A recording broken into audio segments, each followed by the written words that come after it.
الحمد لله الأكرم الذي خلق الإنسان وكرم وعلمه من البيان ما لم يعلم فسبحان الذي لا يحصى امتنانه باللسان ولا بالقلم ونشهد أن لا إله إلا الله وحده لا شريك له ولا جد له ولا ند له ولا مثل له ولا شبيه له ولا نزير له ولا وزير له ونشهد أن سيدنا وسندنا وحبيبنا وطبيب قلوبنا ومولانا محمدا عبده ورسوله الذي أرسل الله تعالى بالحق بشيرا ونذيرا وداعيا إلى الله بإذنه وسراجا منيرا فقد قال الله تعالى في كلامه المجيد والفرقان الحميد أعوذ بالله من الشيطان الرجيم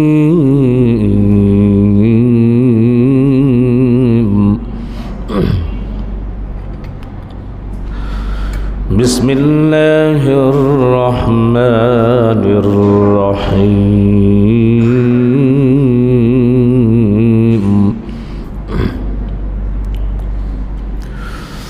لا إله إلا الله الله أكبر بسم الله الرحمن الرحيم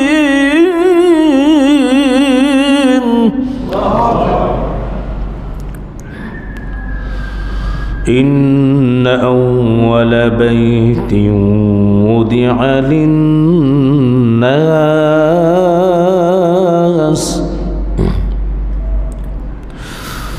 إن أول بيت وضع للناس للذي ببكة مباركا وهدى للعالمين فيه آيات بينات مقام إبراهيم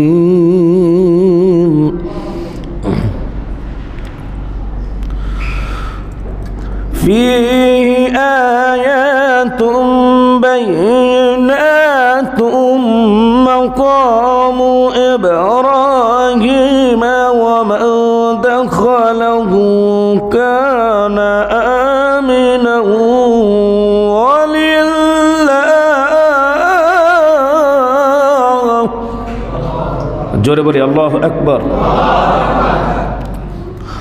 ولله على الناس حج البيت من استطاع إليه سبيلا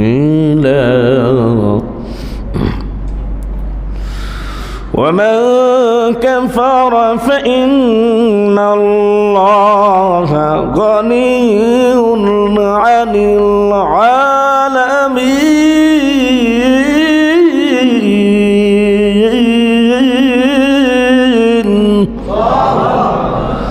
ومن كفر فإن الله غني عن العالمين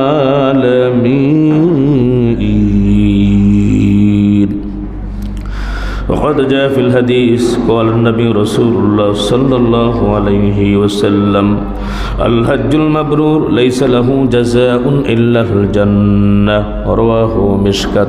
وقال الله تعالى في شان حبيبه ومحبوبه ومعشوقه مخبرا وآمرا إن الله وملائكته يصلون على النبي يا أيها الذين آمنوا صلوا عليه وسلموا تسليما. اللهم صل على محمد وعلى آل محمد كما صليت على إبراهيم وعلى آل إبراهيم إنك حميد مجيد. اللهم بارك على محمد وعلى آل محمد كما باركت على إبراهيم وعلى آل إبراهيم إنك حميد مجيد. या इलाही कर दे हमको उस नबी की सामने जिसने किया दंदन शहीद उहुद की मैदान में बलगल उला बिकमानिही कशफत दुजा बिजमालिही हसनत जमीउ खसालिही सल्लल्लाहु अलैहि मोहम्मद ने आकर कुफर को मिटाया कुफर को मिटा कर सदाकत बताया बलगल उला बिकमानिही कशफत दुजा बिजमालिही हसनत जमीउ खसालिही सल्लु अलैहि व आलिहि हज कुर्बा तार इश्कस्त ए वरा अक्ल दानशराना फहम पारिसा असले कुर्बा नज़द हज़ तक़वा पेचार गैर तक़वा निस्ते मकसूद अज़ नहार दर हकीकत निस्ते कुर्बा शतरे दा दर हकीकत निस्ते कुर्बा शतरे दा लेके कुर्बा नफ्स खुदरा ऐ जवाल ला इलाहा इल्लल्लाह मोहब्बत जोर जोरे ला इलाहा इल्लल्लाह ला इलाहा इल्लल्लाह ला इलाहा इल्लल्लाह ला इलाहा इल्लल्लाह ला इलाहा इल्लल्लाह ला इलाहा इल्लल्लाह मुहम्मदुर रसूलुल्लाह सल्लल्लाहु अलैहि वसल्लम। अल्हम्दुलिल्लाह उपस्थित ঐতিহ্যবাহী বাইতুন্নুর জামি মসজিদ কমিটির সম্মানিত সদস্যবৃন্দ, আমার চোখের মনি মাতার তাজ হযরত উলামা ইকরাম হুফাজ ইকরাম, দূর দূরান্ত থেকে এলাকা থেকে আগত দিনদার ইমানদার মুত্তাকি ফরজগার ভাইয়েরা, সম্মানিত মুরব্বিয়ান ইকরাম মুরব্বিয়ানে আযম, কলিজার টুকরা সম্মানিত যুবক ভাইয়েরা, পর্দার অন্তর আড়ালের মুহতারামা মা ও বোনেরা, আসসালামু আলাইকুম ওয়া রাহমাতুল্লাহি তাআলা ওয়া বারাকাতুহু। আমরা আল্লাহ সুবহানাহু ওয়া তাআলার দরবারে লক্ষ কোটি শুকর এবং সুজুদ আদায় করছি যে আল্লাহ সুবহানাহু ওয়া তাআলা আমাদেরকে করম করলেন, রহম করলেন, দয়া করলেন, অনুগ্রহ করলেন, ভালোবাসলেন। ভালোবেসে আল্লাহ সুবহানাহু ওয়া তাআলা জুমার আহ্বানে সাড়া দিয়ে জুমার ফরজ নামাজের পূর্বে কোরআন এবং হাদিসের আলোকে আমাদেরকে তত্ত্বতাত্ত্বিক কিছু আলোচনা শোনার জন্য তৌফিক এনায়েত করলেন। অন্তর উজাড় করা ভালোবাসা দিয়ে ইমানের আওয়াজ কিছু করে সমস্বরে দিল থেকে শুকুর আদার্থে সকলেই বলছি আলহামদুলিল্লাহ। সম্মানিত ভাইয়েরা, আমার প্রিয় হাজিরিন, আমরা জানি হজের মাসগুলি এখন চলছে, অতিবাহিত হচ্ছে। আল্লাহ সুবহানাহু ওয়া তাআলা কালামে মাজিদে বলেছেন, সূরা বাকারার 197 নম্বর আয়াত, আল হজ্জু আশহুরুম মা'লুমাত, হজের কয়েকটি মাস সুপরিসিদ্ধ, শাওয়াল, জিলকদ এবং জিলহজ। তো এই 3 মাসই কেন হজের মাস বলা হচ্ছে? জিলহজ মাসের 8 তারিখ থেকে 12 তারিখ পর্যন্ত এই 5 দিন হজের যাবতীয় কার্যক্রম শুরু হয়। শাওয়াল মাসকেও কেন বলা হলো, জিলকদ মাসকেও কেন বলা হলো? তা হচ্ছে এরকম, শাওয়াল এবং জিলকদ মাসে যদি কেউ ইহরাম পরিধান করে, তো এই ইহরামেই সে হজ আদায় করতে পারবে। বলি সুবহানাল্লাহ। যদি তার ইহরাম ছুটে না যায়, এর জন্যই শাওয়াল মাস, জিলকদ মাস, জিলহজ মাসকে হজের মাস বলা হয়েছে। আর হজ মুসলমান যারা রয়েছেন, আল্লাহ সুবহানাহু ওয়া তাআলা যাদেরকে অর্থনৈতিক অবস্থায় আল্লাহ সুবহানাহু ওয়া তাআলা সফলতা দান করেছেন এবং শারীরিক পরিপূর্ণভাবে শারীরিক ক্ষমতাও আছে, অক্ষমতা নেই, দুটির সমন্বয় যেটি ইবাদত, যেটি করতে হয় সেটি হচ্ছে হজ। আর যারা হজ করবে, আল্লাহ সুবহানাহু ওয়া তাআলা তাদের জীবনের গুনাহগুলি ক্ষমা করে দেন। বলি সুবহানাল্লাহ। যে ব্যক্তি সারা জীবন সকল ইবাদতে আত্মনিয়োগ করলো কিন্তু হজে গেল না, হজ সম্পাদন করার তার যথেষ্ট টাকা পয়সা ছিল, নবী করিম সাল্লাল্লাহু আলাইহি সাল্লাম বলেছেন, ইহুদি হয়ে মরুক বা খ্রিস্টান হয়ে মরুক, আমার নবীর কোনো পরোয়া নাই। তার জন্য আমাদেরকে সতর্কতা অবলম্বন করা উচিত। আর ইসলামের ভিত্তির মধ্যে অন্যতম একটি ভিত্তি হচ্ছে হজ করা। হযরতে ওমর ফারুক রাদিয়াল্লাহু তাআলা আনহু থেকে বর্ণিত, নবী করিম সাল্লাল্লাহু আলাইহি সাল্লাম বলছেন, বুনিয়াল ইসলামু আলা খামসিন শাহাদাতি আল্লা ইলাহা ইল্লাল্লাহ ওয়া আন্না মুহাম্মাদুর রাসূলুল্লাহ ওয়া ইকামিস সালাতি ওয়া ইতাইজ যাকাতি ওয়াল হজ্জি ওয়া সাওমি রমাদান। জোরে বলি সুবহানাল্লাহ। নবী করিম সাল্লাল্লাহু আলাইহি সাল্লাম বলেছেন, যদি কেউ মুমিন হয়, 1 নম্বর তাকে সাক্ষ্য দিতে হবে লা ইলাহা ইল্লাল্লাহ মুহাম্মাদুর রাসূলুল্লাহ সাল্লাল্লাহু আলাইহি ওয়াসাল্লাম, আল্লাহ ছাড়া আর কোনো মাবুদ নাই। মুহাম্মাদুর রাসূলুল্লাহ সাল্লাল্লাহু আলাইহি ওয়াসাল্লাম আল্লাহর বান্দা ও রাসূল।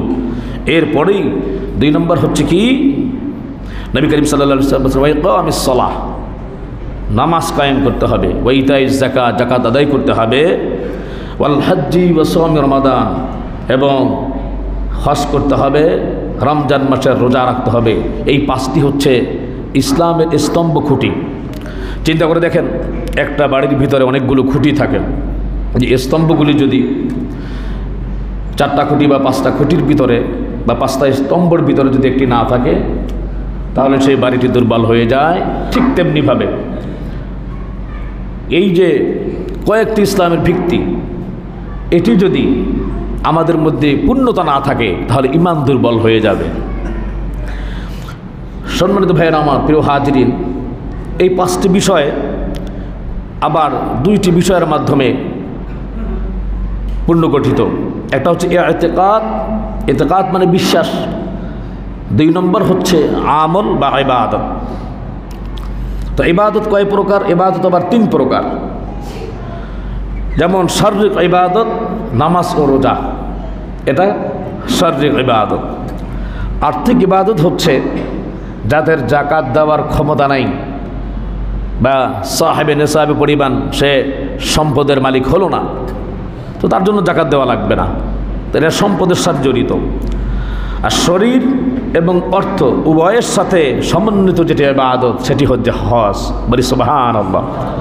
তো সম্মানিত ভাইয়েরা আমার, নবী করিম সাল্লাল্লাহু আলাইহি ওয়াসাল্লাম বলেছেন, তাআজ্জালু ইলাল হাজ্জি ফাইন্না আহাদাকুম লা ইয়াদরি মা ইয়ারিদু লাহ, হজ তাড়াতাড়ি আদায় করো, কেননা তোমার কারো জানা নাই পরবর্তীতে কিসের সম্মুখীন সে হবে। আমরা আসলে অনেকেই এই ব্যাপারে আমাদের ব্যর্থতার সময় কাটিয়ে ফেলেছি। এখন বা হয়তো ভুল বুঝতে পেরেছি যে এক সময় যখন সম্পদ ছিল, টাকা যখন ছিল হাতে, তখন আমরা হজ করার জন্য কেন গেলাম না। এখন তো এরকমভাবে এমন অবস্থা হচ্ছে যে আমার সব কিছু হয়ে গেল, বাড়ি হলো, সব কিছু হলো, কিন্তু এখন যে হজ করবে সেই টাকা হাতে নাই। এর জন্যে যারাই ভুল করেছে আল্লাহর কাছে খাস করে তওবা করি, আর যাদের হাতে টাকা আছে আলহামদুলিল্লাহ, আর তড়িঘড়ি না করে আগামী বছরের জন্যই ইনশাআল্লাহ নিয়ত করে ফেরি, আল্লাহ তাআলা কবুল করেন, আমরা সকলে বলি আমিন। সম্মানিত ভাইয়েরা আমার, নবী করিম সাল্লাল্লাহু আলাইহি ওয়াসাল্লাম বলছেন, এখন যারা হজে যারা যাবেন তাদের জন্য একটা মেডিসিন, যাদের আত্মীয় স্বজন যাবে তাদেরকে বলবেন। নবী করিম সাল্লাল্লাহু আলাইহি ওয়াসাল্লাম বলছেন, যারা হজ করবে আল্লাহর সন্তুষ্টির জন্যে। কাদের সন্তুষ্টির জন্য জোরে বলেন? কার সন্তুষ্টির জন্যে? আল্লাহর সন্তুষ্টির জন্যে যারা হজ করবে, তার আল্লাহর সন্তুষ্টির জন্যই হজ করা উচিত। দুনিয়াতে আমি কিছু পাবো, কেউ আমাকে হাজি বলবে, আলহাজ বলবে, আমার নামের আগে সম্মান সূচক একটা বাক্য লেখা হবে, এরকম নিয়ত যদি মনের ভিতরে আসে, নাউযুবিল্লাহি মিন যালিক, হজ আল্লাহ তাআলা কবুল করবেন না। নবী করিম সাল্লাল্লাহু আলাইহি ওয়াসাল্লাম বলেছেন বুখারীর বর্ণনায়, মান হাজ্জা লিল্লাহি ফালাম ইয়ারফাস ওয়ালাম ইয়াফসুক রাজাআ কায়াউমি ওয়ালাদাতহু উম্মু, যে ব্যক্তি আল্লাহ সন্তুষ্টির উদ্দেশ্যে হজ করলো, হজ যখন সম্পাদন করবে, হজের যেই সময়টা নিয়ত করার সময় সে অশ্লীল কাজের ভিতরে সে লিপ্ত হলো না, আর যেরকমভাবে গুনার সাথে জর্জরিত হলো না, যেরকমভাবে মানুষের সাথে ফায়সাজনক কথা বলল না, এমনকি হজ যারা করবে স্ত্রীর সাথে যেই ধরনের কথাগুলি জায়েজ থাকে অন্য সময়, হজের নিয়ত করার পরে এরকমভাবে স্লিপ অফ টান, অর্থাৎ স্ত্রীর সাথেও এই ধরনের কথা বলা জায়েজ নাই, বলা যাবে না এরকমভাবে। প্রিয় হাজরিন, আল্লাহ সন্তুষ্টির জন্য হজ করলো, মনে আর কোনো নিয়ত নাই, একমাত্র আল্লাহর সন্তুষ্টি মনের ভিতরে চায়, ইচ্ছায় আলাদা, কবে যেন কাবা ঘর দেখব। আল্লাহ সুবহানাহু ওয়া তাআলা কালামে মাজিদে বলছেন, ইন্না আউওয়ালা বাইতিন উযিআ লিন-নাসি লাল্লাযী বিবাক্কাতা মুবারাকাও ওয়া হুদান লিল-আলামিন। বলি আল্লাহু আকবার। ফীহি আয়াতুম বায়্যিনাতুম মাকামু ইব্রাহিম ওয়া মান দাখালাহু কানা আমিনা ওয়া লিল্লাহি আলান-নাসি হিজ্জুল বাইতি মান ইসতাতা ইলাইহি সাবিলা ওয়া মান কাফারা ফাইন্নাল্লাহা গনিয়্যুন আনিল আলামিন। বলি আল্লাহু আকবার। আল্লাহ সুবহানাহু ওয়া তাআলা বললেন, নিঃসন্দেহে প্রথম ঘর, ইন্না আউওয়ালা বাইত উযিআ লিন-নাস, যেটা মানুষের জন্য বানানো হয়েছে, নির্মাণ করা হয়েছে, আর সেটি হচ্ছে বিবাক্কাতা মুবারাক। বলেন সুবহানাল্লাহ।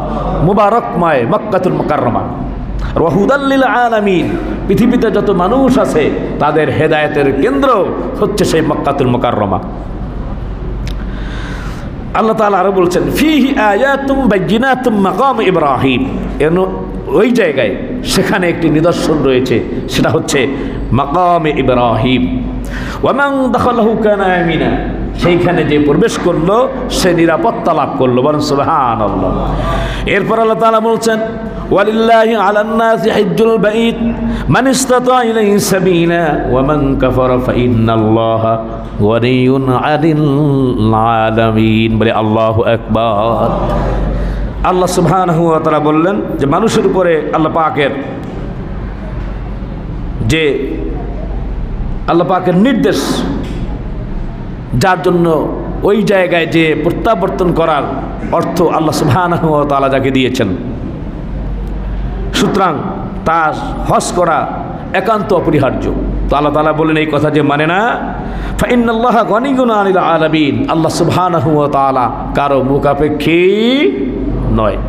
এর জন্য সম্মানিত ভাইয়ের আমার প্রিয় হাজিরিন, আমাদের যাদের হজ ফরজ হয়েছে অবশ্যই ইনশাআল্লাহ আল্লাহর সন্তুষ্টির চিত্তে আমরা হজে যাব।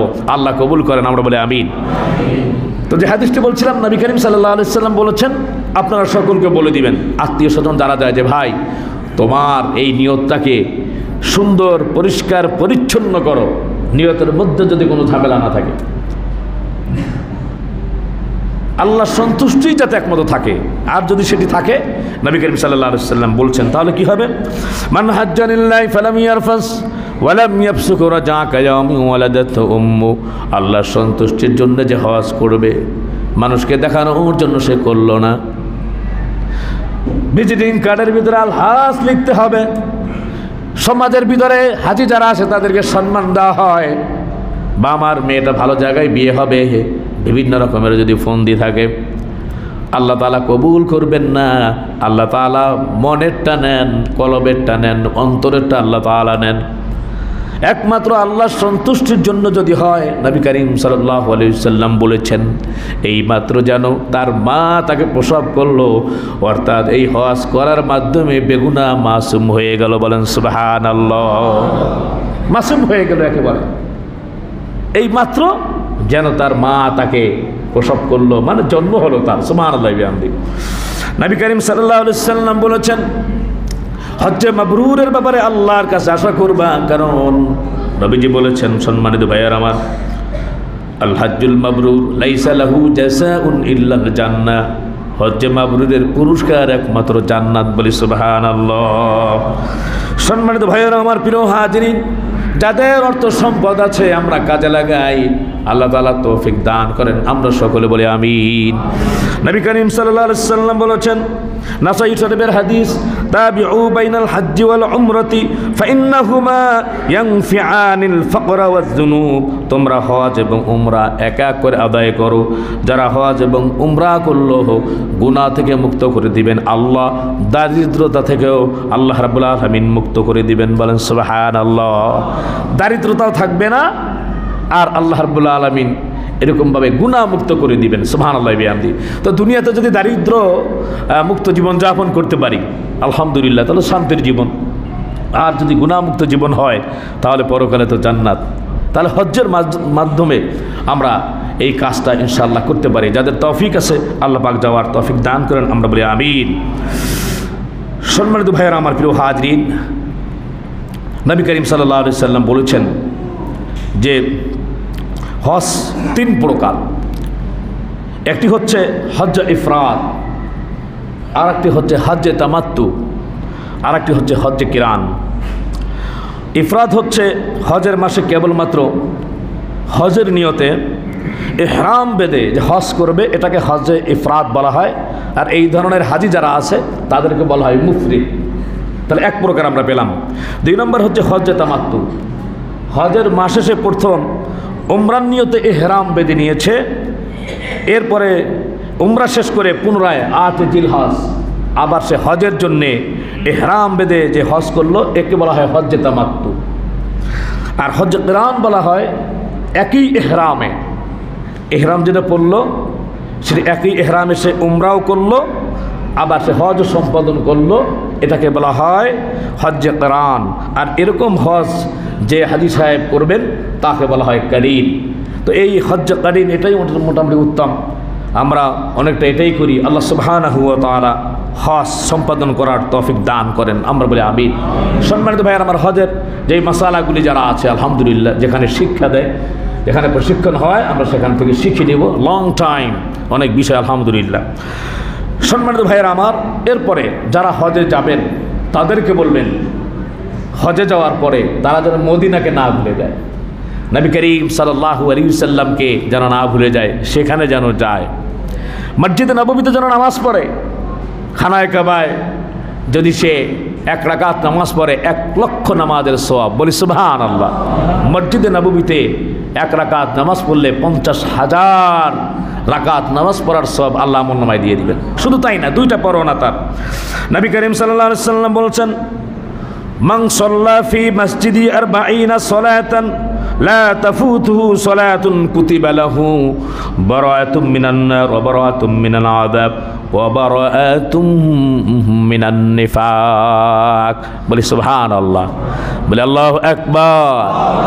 নবী করিম সাল্লাল্লাহু আলাইহি ওয়াসাল্লাম বলেছেন, আমার মসজিদে 40 ওয়াক্ত যে নামাজ পড়বে মসজিদে নববীতে, আমার মসজিদে, মাঝখানে কোনো নামাজ যেন না ছুটে যায়, তাহলে আল্লাহ রাব্বুল আলামিন তাকে জাহান্নাম থেকে মুক্তির পরোয়ানা দিয়ে দিবেন। বলি সুবহানাল্লাহ। জাহান্নাম থেকে মুক্তির পরোয়ানা, এর থেকে আর সৌভাগ্যবান সেই হাজি আর কি হতে পারে? তাহলে 1 নম্বর পেলাম এটা পুরস্কার যে মসজিদে নববীতে 40 ওয়াক্ত ধারাবাহিকভাবে যে নামাজ পড়লো, তাহলে তাকে জাহান্নাম থেকে মুক্তি দেওয়া হবে, আযাব থেকে মুক্তি দেওয়া হবে। 2 নম্বর হচ্ছে তাকে মুনাফিকি থেকে মুক্তি দেওয়া হবে। বলি সুবহানাল্লাহ। তাহলে অবশ্যই যারা মক্কাতুল মুকাররমায় যাবেন তারা যেন মদিনায় যায়, এটা অবশ্যই হাজিদেরকে আমরা বলবো।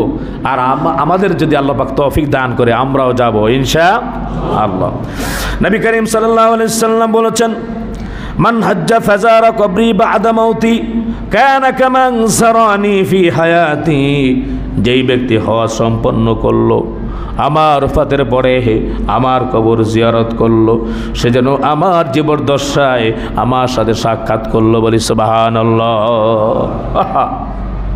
নবী করিম সাল্লাল্লাহু আলাইহি ওয়াসাল্লাম বলেছেন যে আমার রওজা জিয়ারত করলো, সেজন্য জীবদ্দশায় আমার সাথে সাক্ষাৎ করলো। বলি সুবহানাল্লাহ। নবী করিম সাল্লাল্লাহু আলাইহি ওয়াসাল্লাম বললেন, মান যারা কবরি ওয়াজাবাত লাহু শাফাআতি। যে ব্যক্তি আমার কবর জিয়ারত করলো, আমার রওজা জিয়ারত করলো, তার জন্য সুপারিশ করা আমার জন্য ওয়াজিব হয়ে গেল। বলি সুবহানাল্লাহ। আহা, যাদের তৌফিক দিয়েছে তারা বারবার যাবেন, যাদের দেন নাই তারা আল্লাহর কাছে বলেন, আল্লাহ রাব্বুল আলামিন কবুল করবেন ইনশাআল্লাহ। চমকপূর্ণ একটা ঘটনা মনে পড়ল। ঘটনাটা হচ্ছে এরকম, এক আল্লাহর বান্দা, খুব গরিব মানুষ, টাকা নাই, অর্থ নাই, পয়সা নাই, দিনার দিরহাম নাই। তৎকালীন সময়ে হাজি যারা আছে তারা পানির জাহাজে হজে ভ্রমণ করত। এখন তো আলহামদুলিল্লাহ আমাদের জন্য বিমান আছে, এরোপ্লেনে আমরা যাই। তো যায় নামাজের ভিতরে বারবার খালি তাকায় সে সেজদার জায়গায়, কাবা ঘরের একটা সাপ সেটা দেখে বারবার, আল্লাহর কাছে কেঁদে কেঁদে বলে, ও আল্লাহ, তুমি কি আমাকে কবুল করবা না? এই ঘটনা থেকে আমাদের সকলের একটা চমকপূর্ণ একটা শিক্ষা রয়েছে যে আমরা প্রচেষ্টা চালাতে পারি, ব্যবস্থা করবেন কে? আল্লাহ। তো সে কি করলো, সেই জাহাজে যখন লোকজন উঠবে তাদের কাগজপত্র যা কিছু সব কিছু নিল, সামানা যা সব কিছু নিয়েছে, সে বাইরে থেকে তাকায় রয়েছে, এখনই তো ছেড়ে যাবে। হাজিদের দিকে তাকিয়ে আফসোস করতেছে, আল্লাহ তুমি যদি আমাকে একটু কবুল করতা। হাজিদেরকে দেখতে একটু ভালো লাগতেছে, জাহাজের ভিতরে যদি একটু উঠতে পারতাম। তো হঠাৎ দেখা গেল জাহাজের ভিতরে যে হাজিদের লাকিস টাকিস সামানা টামানা যেগুলো আছে আর কি, বেডিং যে মোটামুটি ঠিক করতেছে, সে পরে তার পায়ে ব্যথা পেয়েছে, আঘাত পেয়েছে। তো জাহাজের বাইরে ডাক দিয়ে বলতেছে, ভাই আমার খুব ইচ্ছা ছিল জাহাজের ভিতরে উঠে অন্তত পক্ষে হাজিদের একটু খেদমত করা, যাতে খাদিমুল হুজ্জাজ নামেও আল্লাহর কথায় আমার নামটা লেখা থাকে যে আমি হাজি সাহেবের একজন খাদেম ছিলাম, খেদমতগার ছিলাম। যদি আপনি সুযোগ দিতেন তাহলে এই কাজগুলি আমি করি, আপনার দিনার দিরহাম বেতন আপনি নিয়েন, আমি 1 পয়সাও নেব না। ঠিক আছে আসো। এরপর সে বেডিং টেডিং সব ঠিকঠাক করে দিল, হাজিদের এরকমভাবে মাল সাবানা পার করে দেয়। এখন আল্লাহর কাছে বলতেছে, ও আল্লাহ মাবুদ, ও আল্লাহ জাহাজে তো উঠাইলা, তুমি তো পারো আল্লাহ তাআলা, এই জাহাজে কত মানুষ জিদ্দায় যাবে, হজে যাবে, আল্লাহ তুমি তো আমার মনের আশা পূরণ করতে পারো গো মাওলা। আল্লাহর কাছে বলতেছে, চোখের পানিগুলো ফেলতেছে। ওই যে অসুস্থ ব্যক্তি যে নাকি জাহাজের কুলি, সে বলতেছে, কাঁদো কেন? বলে, ভাই তোমাদের জাহাজের ভিতরে তো কত মানুষ আছে বিভিন্ন খেদমতে, অনেক মানুষ কত কিছু বিক্রি করবে, হাজিদের খেদমত করবে। আমাকে যদি একটু উঠায় নিতা, আমি একটু যাইতাম, আমার মনের বড় আশা ছিল। যদি তুমি আমাকে নিতা, আমি এরকমভাবে হাজিদের খেদমত করতাম। তো বেচারার খুব দয়া লাগলো, দয়াটা আল্লাহ পাক দিয়ে দিয়েছেন, অন্তরে ঢেলে দিয়েছেন। বল ঠিক আছে, তুমি আমাদের সাথে চলো। বলি সুবহানাল্লাহ। তো যাইতে যাইতে হাজিদের কাজ করে, এরকমভাবে যারা অসুস্থ থাকে তাদের সেবা করে, আর সে আত্মতৃপ্তি পায়। মনের ভিতরে তামান্না, যদি খানায় কাবা দেখতে পাইতাম। আহা, ইন্না আউয়ালা বাইতি উদিয়া লিন-নাস লাল্লাযী বিবাক্কাতা মুবারাকা, মক্কাতুল মুকাররমা। এটার প্রতি আন্তরিক মহাব্বত, ভালোবাসা সমস্ত পয়গম্বরদের ছিল। ফেরেশতারা তারা এরকমভাবে এই কাবা প্রদক্ষিণ করে। হযরত আদম আলাইহিস সালাম করেছেন।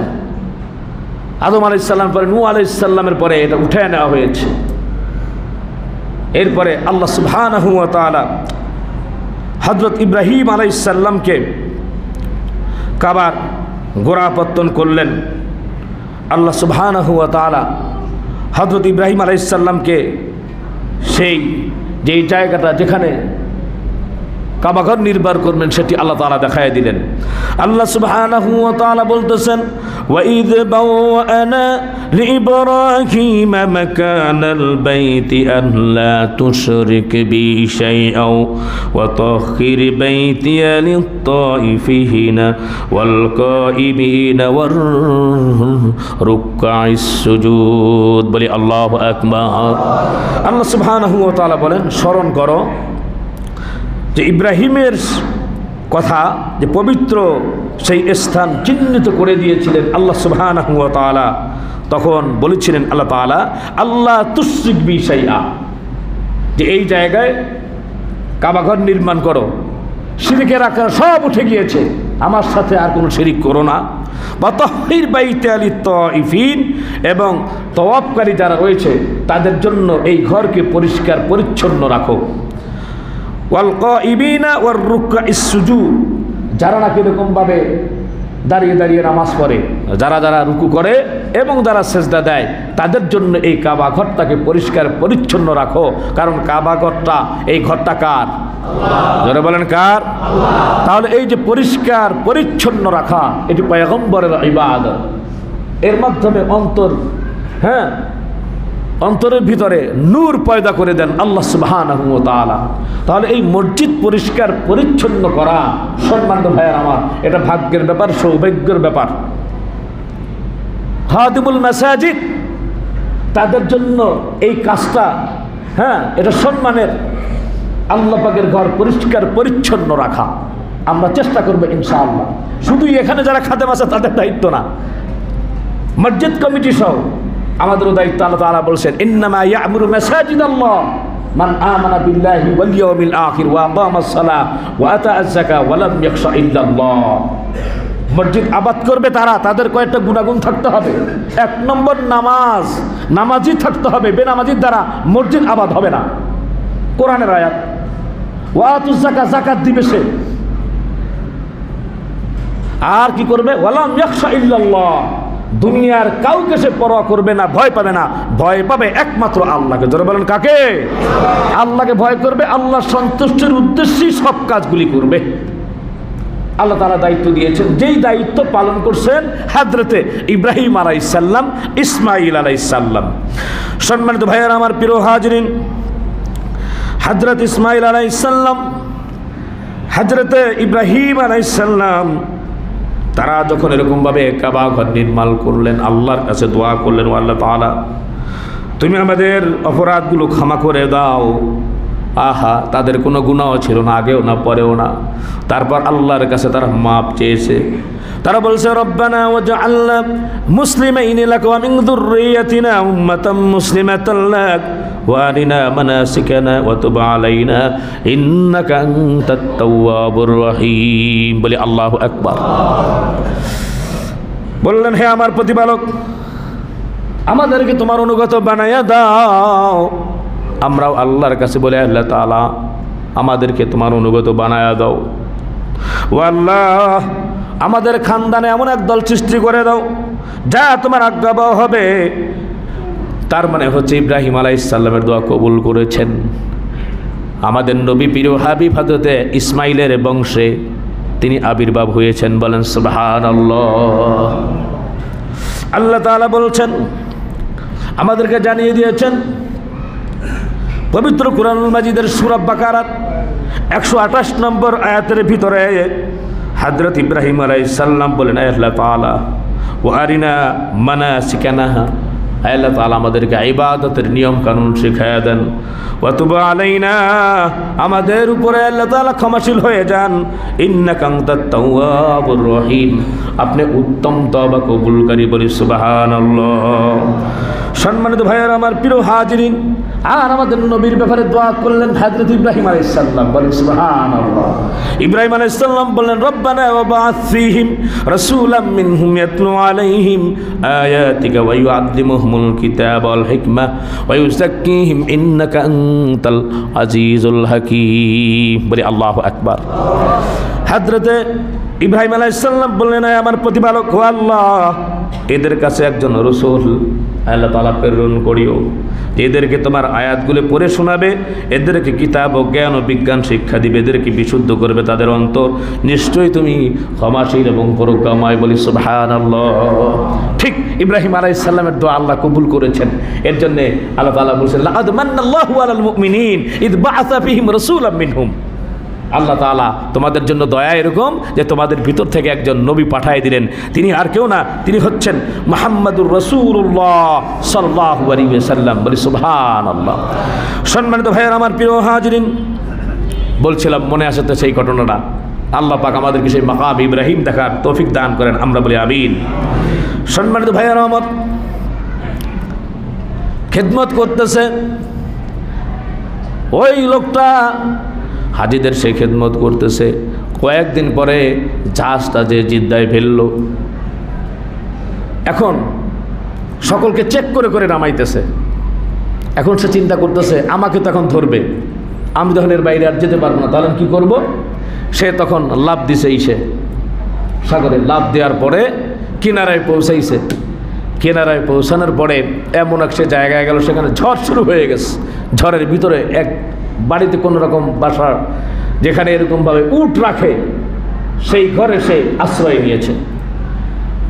ঘটনাক্রমে ওই জায়গায় এক মহিলা তার বাচ্চাকে নিয়ে বসবাস করত। তার হাজবেন্ড গিয়েছিল ব্যবসা বাণিজ্য দূরে। এখন এই বাচ্চাটাকে যে দুধ দহন করে দিবে এরকম কোনো মানুষ নাই। ঝড় যখন একটু থামলো, তখন ওই মহিলা পর্দার ভিতরে ইশারা করলেন যে বাইরে কে আছেন? তিনি বললেন, আমি অমুক বাইরের মুসাফির, আমাকে একটু দুধ দহন করে দেন। দুধ দহন করে দিল। সে ভালো করে জানে, কারণ সেও এরকমভাবে দুধ দহনকারী সে গোয়ালা ছিল। দুধ দহন করে যখন দিয়েছে তখন সে খুব খুশি হয়েছে। বলতেছে, তোমার পর যেখানে কেমনে আসলা? বলে, আমি এভাবে এভাবে আসছি। বলে, তুমি চিন্তা করো না, তোমার চাকরি এখান থেকে পার্মানেন্ট, তোমার আর যাওয়ার দরকার নাই। হ্যাঁ, তোমার এই দিনার দেড়হাম দিলাম, তুমি আমাদের এখানে গোয়ালা থাকবে, যে উট টুট এগুলাই করবা, হস্ত এখান থেকে করবাই। আর তোমার এরকমভাবে আত্মীয় স্বজনের ভিতরে পিতা মাতা সন্তান সন্ততি সকলকে সেই দেশ থেকে আনাও, এই নাও দিনার দেড়হাম। বলেন সুবহানাল্লাহ। আল্লাহর কাছে চোখের পানি ছেড়ে কান্নার পরে আল্লাহ রাব্বুল আলামিন কবুল করেছেন। সম্মানিত ভাইয়েরা আমার, একজন বুজুর্গ তখন দেখলেন, কি খবর, আমারই এলাকার, তুমি এখানে কি চাও, কিভাবে তুমি আসলা? তখন সেই ঘটনা বললো যে, আমি শুধু একা না, আমার চোখের পানির কারণে, আমার প্রচেষ্টার কারণে, মাওলার কাছে চাওয়ার কারণে আমি সহ আমার স্ত্রী সন্তান আমার বাবা মাকেও আল্লাহ পাক হজের জন্য কবুল করেছেন। বলেন সুবহানাল্লাহ। এর জন্য সম্মানিত ভাইয়ার আমার, প্রিয় হাজিরিন, মনের তামান্না নিয়ে চোখের পানিগুলো ছেড়ে দিয়ে আমরা আল্লাহ সুবহানাহু ওয়া তাআলার কাছে কাঁদবো ইনশাআল্লাহ। গরিব হয়েছি তো কি হয়েছে, আল্লাহ রাব্বুল আলামিন যে কীভাবে নেবেন সেটা আল্লাহ পাকই জানেন। আমি আমার নিজের বাবার কথা একবার জানি যে উনি 2-3 জন একসাথে মোটামুটি কাগজপত্র সব ঠিক করেছেন, যাওয়াও ফাইনাল। তো তার সাথে যে একজন আছে, তিনি কোনো কারণে যেতে পারলেন না, কিন্তু আমার বাবা চলে গিয়েছেন।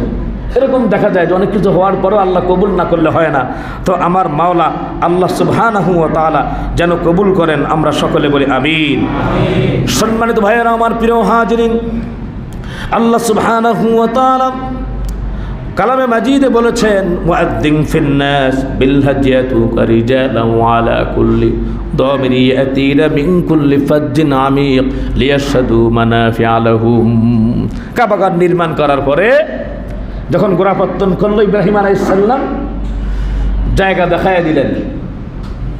গোড়াপত্তনের পরে যখন আলহামদুলিল্লাহ দুইজন এরকমভাবে, বাবাও ছিল ছেলেও ছিল, একজন হচ্ছে রাজমিস্ত্রি, হ্যাঁ, আর একজন তার সাথে, হ্যাঁ, যুগালি বলে না ওটাকে, দুইজন আলহামদুলিল্লাহ কাজ করেছেন, ফেরেশতার সাথে সহায়তা করেছেন। কাজ যখন হয়ে গেল, সম্পাদন হয়ে গেল, এখন ইব্রাহিম আলাইহিস সালাম বলতেছে, ও আল্লাহ তাআলা, মাবুদ, মাবুদ, কাবাঘর তুমি নির্মাণ করার জন্য বলেছো, ও আল্লাহ, কাবাঘর তো নির্মাণ করেছি গো আল্লাহ তাআলা, এখন কি করব বলো। আল্লাহ তাআলা বলেন, ওয়াদ্দিন ফিন্নাস বিল হাজ্জি ইয়াতুকা রিজালা ওয়া আলা কুল্লি দামিন ইয়াতিনা মিন কুল্লি ফাজ্জিন আমিক। বলল ইব্রাহিম, তুমি চারদিক থেকে আযান দিয়ে দাও, বলে দাও এই পৃথিবীর মানুষদেরকে তুমি এরকমভাবে দাওয়াত দাও আর ডাকো। হযরত ইব্রাহিম বললেন, তাফসীর ইবনে কাসিরের মধ্যে রয়েছে, ইব্রাহিম আলাইহিস সালাম বললেন, আল্লাহ, আমি তো এখানে একা একা আছি মাবুদ, তোমার বান্দা বান্দিরা তো পৃথিবীর সব জায়গায়, আলমে আরওয়াহে রুহের জগতেও তো অনেকে আছে, আয় মাবুদ, আমার ডাক তারা কীভাবে শুনবে। আল্লাহ তাআলা বললেন, ও ইব্রাহিম, ডাকার দায়িত্ব তোমার, পৌঁছায় দেওয়ার দায়িত্ব আমার। বলি সুবহানাল্লাহ। ইব্রাহিম তুমি ডাক দাও। হযরত ইব্রাহিম আলাইহিস সালাম যখন ডাক দিয়েছিল, তার ডাকে সাড়া দিয়ে যখন রুহের জগতে থাকুক, যেই জগতে থাকুক, যারা এরকমভাবে ডাকে সাড়া দিয়েছে, বলছে লাব্বাইক আল্লাহুম্মা লাব্বাইক, লাব্বাইক লা শারীকা লাকা লাব্বাইক, ইন্নাল হামদা ওয়ান নি'মাতা লাকা ওয়াল মুলক লা শারীকা লাক। একবার যে বলছে একবার হজ করবে, দুইবার যে বলছে সাড়া দিয়েছে দুইবার হজ আল্লাহ তাআলা তার মাধ্যমে সম্পাদন করাবেন। বলি সুবহানাল্লাহ। আল্লাহ সেই মহব্বতের জায়গায় আমাদের সকলকে যাওয়ার তৌফিক দান করেন, আমরা বলি আমিন। মুসলিম শরীফের হাদিস, নবীজি বলছেন, মাম্মাতা ওয়া লাম ইয়াহুজ্জা ওয়া আলাইহিল হাজ্জু ফালইয়ামুত ইনশাআ ইয়াহুদিয়্যা ওয়া ইনশাআ নাসরানিয়্যা। যার হজ ফরজ হলো, সে যদি হজ সম্পাদন না করে দুনিয়া থেকে বিদায় হয়ে যায়, তো ইহুদি হয়ে মরুক, খ্রিস্টান হয়ে মরুক, আমার কোনো পরোয়া নাই। আমরা বলি নাউজুবিল্লাহ। আল্লাহ আমাদেরকে হেফাজত করেন, আমরা বলি আমিন। সম্মানিত ভাইয়েরা আমার, প্রিয় হাজিরিন, আমরা হজের একটু 2-1 মিনিট একটু মাসালা জেনে নেই। যে তা হচ্ছে, অনেকেই মনে করি যে আমার তো এরকম হাতে টাকা পয়সা নাই, তো আমি কিভাবে যাই। মৌলিক চাহিদা হলো ঘর বাড়ি বা 5 একর ফসলি জমি, কিন্তু এই 5 একর ছাড়াও আরও যদি জমি জমা থাকে, মালিকানার মধ্যে যদি থাকে, তো 5 একরের এই অতিরিক্ত জমি বিক্রয় করে তার জন্য হজে যেতে হবে। 2 নম্বর হচ্ছে, বিক্রয়ের যোগ্য কিছু তার বাগান আছে, বনজ বৃক্ষ মালিকানায় আছে, তো হজের মাস এসে গেছে, এগুলো বিক্রয় করে তার জন্য হজ সম্পাদন করতে হবে। অনেকে দেখা যাচ্ছে হাতে টাকা নাই, কিন্তু ইন্ডাস্ট্রি আছে, জায়গা আছে, বাড়ি আছে, এরকম আছে না, তাহলে যাবো কীভাবে? তো সেখান থেকে বিক্রি করে তারপর হজে যেতে হবে। একটা কথা মনে রাখতে হবে, আসলে আমাদের সকলেরই পিতা মাতা, আত্মীয় স্বজন, পাড়া প্রতিবেশী কেউ আমার সাথে যাবে না। আজকে যদি আমি হজ সম্পাদন না করে বিদায় হয়ে যাই, তারা কিন্তু এরকমভাবে আমার এই গুনার দায়ভার তারা নিবে না, শাস্তি তারা বহন করবে না। এরপর দেখা গেছে যে মিল কল কারখানা আছে, অনেকের এরকমভাবে বড়লোক, হাতে টাকা পয়সা নাই, কিন্তু সেটি কোনো কাজে লাগাইতেছে না, তালাবদ্ধ অবস্থায় আছে, তো সেটি তার বিক্রি করে এরপরে তার হজে যেতে হবে। এরপর আসেন মহিলাদের হজ। মহিলাদের যদি আলহামদুলিল্লাহ টাকা পয়সা থাকে, মোহরানার টাকা, এরপরে স্বামী দিয়েছে সেই টাকা, সন্তান দিয়েছে সেই টাকা, বা মা বাপ থেকে সেই টাকা পয়সাগুলি পেয়েছে, এখন সে হজে যেতে যাওয়ার জন্য তার টাকা পয়সাও আছে, কিন্তু সম্মানিত ভাইয়ের আমার, অবশ্যই তার একজন গায়ের মাহরাম লাগবে। যদি এরকম স্বামী হলে বেশি বেটার হয়, স্বামী হলে বেশি ভালো হয়। এর জন্যে স্বামীও যদি যায়, সেও যদি যায়, সেটা বেশি ভালো হয়। ভাইয়ের সাথে যেতে পারবে, স্বামীর সাথে যেতে পারবে, বাবা মার সাথে যেতে পারবে, কিন্তু অন্য কারোর সাথে মহিলারা হজে যেতে পারবে না। এই মাসালাটা খেয়াল রাখে আল্লাহ পাক তৌফিক দান করেন, আমরা বলি আমিন।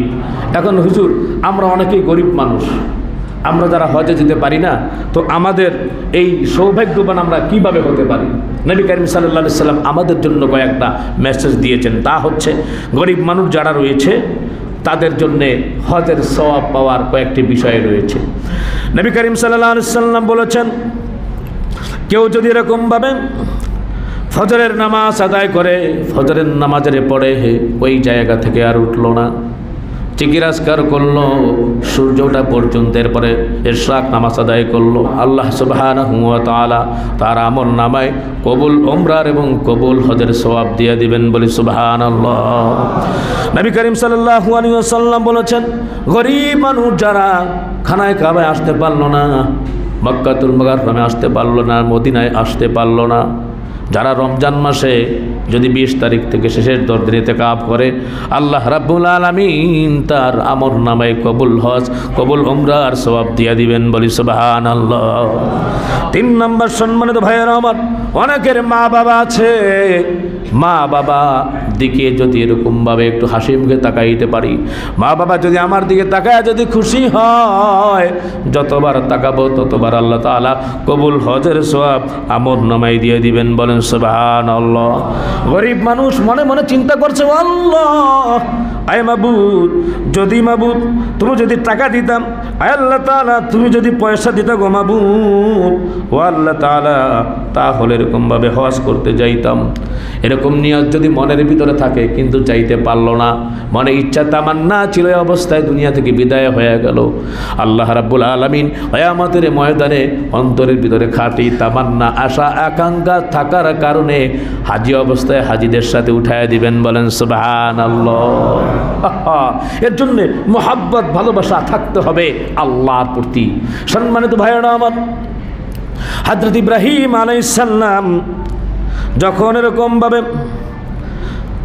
বিবি হাজেরাকে নিয়ে যখন ওই এলাকার ভিতরে গমন করেন, আল্লাহর কাছে তিনি দোয়া করলেন, রব্বানা ইন্নী আসকানতু মিন যুররিয়াতি বিওয়াদিন গায়রি যি যারউন ইনদা বাইতিকাল মুহাররাম রব্বানা লিয়াকিমুস সালাহ ফাজআল আফিদাতাম মিনান নাস তাহওয়ি ইলাইহিম ওয়ারযুকহুম মিনাস সামারাতি লাআল্লাহুম ইয়াশকুরুন। যখন জনমানবহীন এলাকা, মরুময় এলাকায় যখন রেখে গেলেন হযরত হাজেরাকে, আপনাদের খেয়াল আছে, মনে আছে ঘটনা, কোরআনিক ঘটনা, যখন ডেকে গেছেন তো তিনি দোয়া করলেন, আয় আল্লাহ, এই যে মরুময় ময়দান, শস্যবিহীন এই, আয় আল্লাহ, তোমায় খানার কাবার পাশে রেখে গেলাম, আয় মাবুদ, সম্মানিত ঘরের নিকট তারা যেন নামাজ কায়েম করে, মানুষের অন্তর তাদের ভিতরে ঝুঁকাইয়া দাও, আয় আল্লাহ, তার অনুরাগী বানাইয়া দাও, প্রশস্ত রিজিকের ব্যবস্থা করো, বলেন সুবহানাল্লাহ। হযরত ইব্রাহিম আলাইহিস সালাম, সম্মানিত ভাইয়েরা আমার, ওই যে জমজম কূপ আল্লাহ তাআলা দান করলেন, এত টাকা এত দিনার দিরহাম আল্লাহ তাআলা মালিক বানাইলেন। হযরত ইব্রাহিম আলাইহিস সালাম পরে আসলেন, বিবি হাজেরা সব কিছু শোনায়া দিলেন। দূর থেকে যখন মানুষ বসতি করত, টাকা পয়সাগুলি এরকমভাবে তাদেরকে দিত, যারা এরকমভাবে বসত করতে, তার পানি যে খাইতো জমজম কূপ, তার একটা ট্যাক্স তাদেরকে দিতে হতো। এই ট্যাক্স পাইয়া হযরত ইব্রাহিম আলাইহিস সালামকে আল্লাহ রাব্বুল আলামিন এত সম্পদের মালিক বানায়া দিলেন। আল্লাহ রাব্বুল আলামিন এত উটের পাল দিলেন, আর এরকম আল্লাহ তাআলা দুম্বার পাল দিলেন, আল্লাহ তাআলা বকরির পাল এরকম দিলেন। সেই পালগুলি পালতে, সম্মানিত ভাইয়ার আমার প্রিয় হাজরিন, হযরত ইব্রাহিম আলাইহিস সালামের প্রায় 400 কুকুর ছিল, বলি সুবহানাল্লাহ। কয়শো কুকুর? 400। একটা কুকুর 1000 বকরি, এরকমভাবে সে সেফটি সিকিউরিটির দায়িত্ব নিয়েছে। একটা কুকুর 1000 পালের, বলেন সুবহানাল্লাহ। তাহলে কত সম্পদের মালিক, গুনে গুনে তো শেষ করা যাবে না আমার মনে হয়। উটের পাল, এরপরে দুম্বার পাল, এগুলোর মালিক হযরত ইব্রাহিম আলাইহিস সালাম। ফেরেশতারা বলতেছে, আল্লাহ, তোমার ইব্রাহিমকে তুমি এত সম্পদের মালিক বানাইছো, এর জন্য তোমার ইবাদত করে। খলিল উপাধি দিয়েছো, এর জন্য ইবাদত করতেছে। সম্পদ ছাড়া তো এরকম ভাবে সে ইবাদত করতো না। অনেক টাকার মালিক, এত টাকার মালিক হইলে সে আবার খলিল হয় কিভাবে? আল্লাহ রাব্বুল আলামিন বলছেন যে না, তোমরা পরীক্ষা করতে পারো। একজন ফেরেশতা জমিনে এসে মানবরূপী হয়ে হযরত ইব্রাহিম আলাইহিস সালামকে পরীক্ষা করার জন্য আসছে। হযরত ইব্রাহিম আলাইহিস সালামের সামনে আল্লাহ পাকের প্রশংসা করা শুরু করলো। হযরত ইব্রাহিম বললেন, কে আমার রবের প্রশংসা করতেছে, আমার মাওলার কে প্রশংসা করতেছে, আমি একটু দেখতে চাই। একটু সাথে সাথে দেখলো যে তার ঘরের বাইরে এরকম আল্লাহর এক বান্দা বলতেছে, সুবহানাল মুলকি ওয়াল মালাকুত, সুবহানাল ইজ্জাতি ওয়াল আজমাতি ওয়াল হাইবাতি ওয়াল কুদরতি ওয়াল কিবরিয়াই ওয়াল জাবারুত, সুবহানাল মালিকিল হাইয়্যিল্লাযী লা ইয়ানামু ওয়া লা ইয়ামুতু আবাদান আবাদা, সুবহুন কুদ্দুসুর রাব্বুনা ওয়া রাব্বুল মালাইকাতি ওয়ার রূহ। বলেন সুবহানাল্লাহ। আমরা আগে মোটামুটি এটা পড়তাম আলহামদুলিল্লাহ তারাবির মাঝখানে। তো ইব্রাহিম আলাইহিস সালাম বলেন, কে পড়তেছে? বলে আমি পড়েছি। বলে আর একবার পড়েন না, আমার খুব শুনতে মনে চায়। ওই লোক বলতেছে, আমার বলতে মনে চায় না। বলে কি দিলে আপনি আর একবার আমার মাওলার প্রশংসা হামদে বারি তাআলা পেশ করবেন। বলে যদি আপনার সম্পদের অর্ধেক দিয়ে দেন। ইব্রাহিম আলাইহিস সালাম বলেন, দিয়ে দিলাম। বলেন সুবহানাল্লাহ। বলে তা আর একবার একটু পড়েন। বলে আর একবার পড়তে পারি যদি তোমার সম্পদ পুরো দিয়ে দাও, হাজার হাজার পাল বকরি গাছ। ইব্রাহিম আলাইহিস সালাম বলেন, যাও দিয়ে দিলাম। আমার মাওলার হামদে বারি তাআলা শোনার জন্য আমি সব কিছু দিলাম, তারপর আমার তৃষ্ণা মিটে নাই। আরেকবার বলো, তোমার যে কিছু নাই, কি দিবা? বলে এতগুলো পালের জন্যে, অনেক রক্ষণাবেক্ষণের জন্য তোমার লোক লাগবে, রাখাল লাগবে। আমি নিজে রাখাল হয়ে গেলাম, তারপরও আরেকবার শোনাও। বলেন না সুবহানাল্লাহ। হট করে ওই লোকটা চম্পট হয়ে গেল। ইব্রাহিম আলাইহিস সালাম বুঝতে পারলেন না। আল্লাহ তাআলা বললেন, ও আমার খলিল, ও ফেরেশতা ছিল পরীক্ষা করার জন্য যে এত সম্পদের মালিক বানাইলাম, সে আমার আশিক কিনা, আমার প্রিয় কিনা, সম্পদকে ভালোবাসে না আমাকে মহব্বত করে। বলেন সুবহানাল্লাহ। তো এরকম আশিক আমরা হতে পারবো তো ইনশাআল্লাহ? আল্লাহ কবুল করেন, আমরা বলি আমিন।